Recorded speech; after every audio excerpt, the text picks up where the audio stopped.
You were one of the first people to say, ICE should be reconstituted, rethought of. Yeah. A lot of people around America probably haven't even heard of ICE, Right. let alone abolish ICE. Right. What do you think the future of this agency should look like? How do we constitute the best kind of enforcement system? Right. So part of it has to be that we have to prioritize public safety and understand that that criminalizing people who are fleeing violence is not prioritizing public safety. Yeah. So it is fundamentally about also re-evaluating and actually critically evaluating, based on what we've been seeing, whether we are living up to the core mission of what government should do. And in particular, agencies that are supposed to deal with public safety and deal with public safety, but stop criminalizing parents, stop separating parents and tearing them away from their children.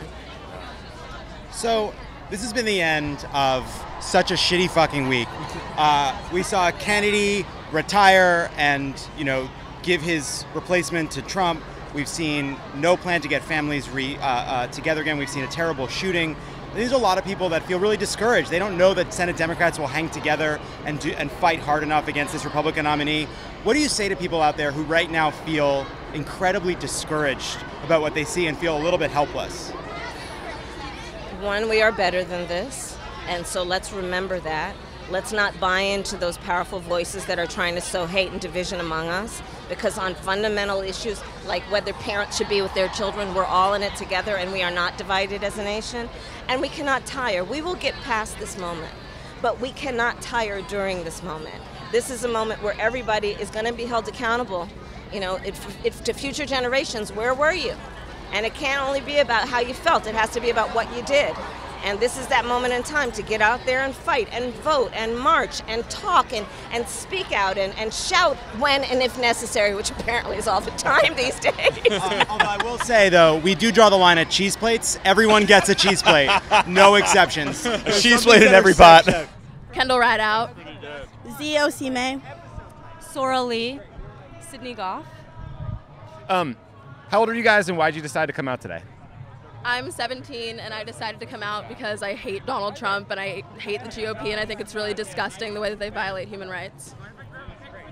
I'm also 17 and I decided to come out because I'm tired of just watching the news and feeling bad about things, and I just want to get out there and do things. I'm 18 and I think this issue goes beyond political parties, and this is a human rights crisis, not just your political stance, and especially as a young person, I think it's important to use your voice. I'm 18 and I just think it's a crime against humanity and kind of everything else they just said, and I don't want to be complicit in this pivotal time in history. So you guys are 17 and 18, you're going to school, you're going to be running the country in probably less than 10 years. The people in Washington are listening. What do you want them to know about how you're going to vote based on how they vote on these policies? Well, your shirt, Beta for Texas. I think starting by supporting politicians that don't take PAC money or corporate money is extremely important, because that is when they truly represent the people and their constituents instead of responding to certain agendas by certain corporations. And I think that starts from local communities. And I also think that the party system has kind of gotten thwarted into something that is more about winning than it is about doing what's right for people, and I think that that's something that's discouraging, especially being a new voter really soon, that I don't feel that the two parties that I'm being really provided with are great representations of the way I want to vote. And I think that what Sora said is really true, that I'm looking for politicians that align themselves with the causes that I think are really important, and also just with humanity and people who aren't so ingrained in this really broken institution of politics. I think we're at a crisis moment right now in our country.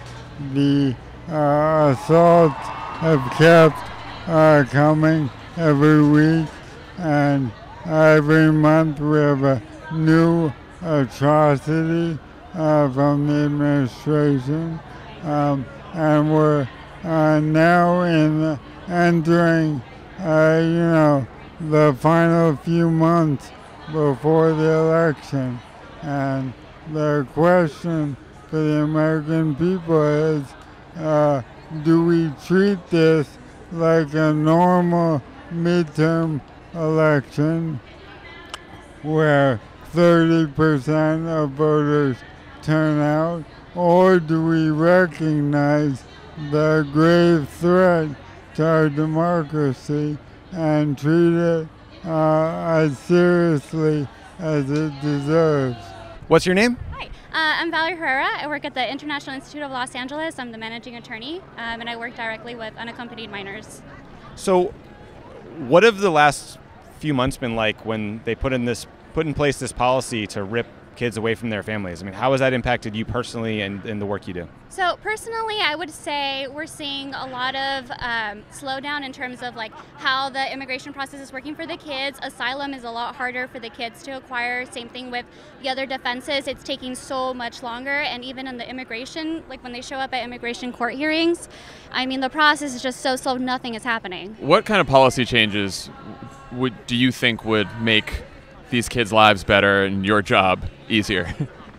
Well, for starters, I think all kids should be, at least in the court system, have the right to an attorney. It is incredibly ridiculous to think that a child can represent themselves in immigration court.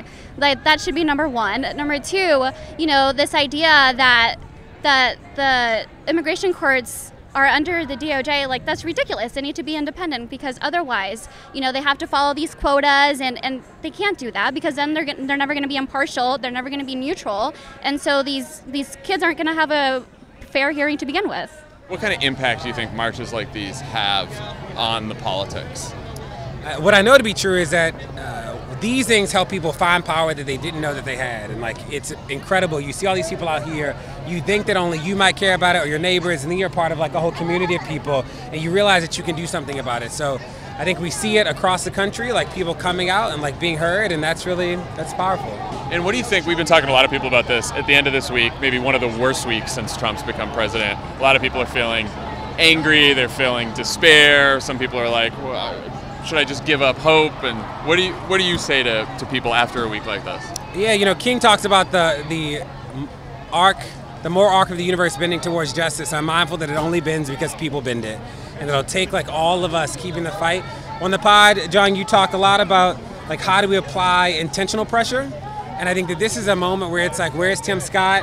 What is Susan Collins doing? Like all these people who sort of perform a belief in justice, like this is their moment to hold him accountable. Yeah. What does Christian social teaching tell us about immigration? What can it teach people about the issue of immigration? We're supposed to welcome the stranger, loving your neighbor as yourself. There's no such thing as an illegal person.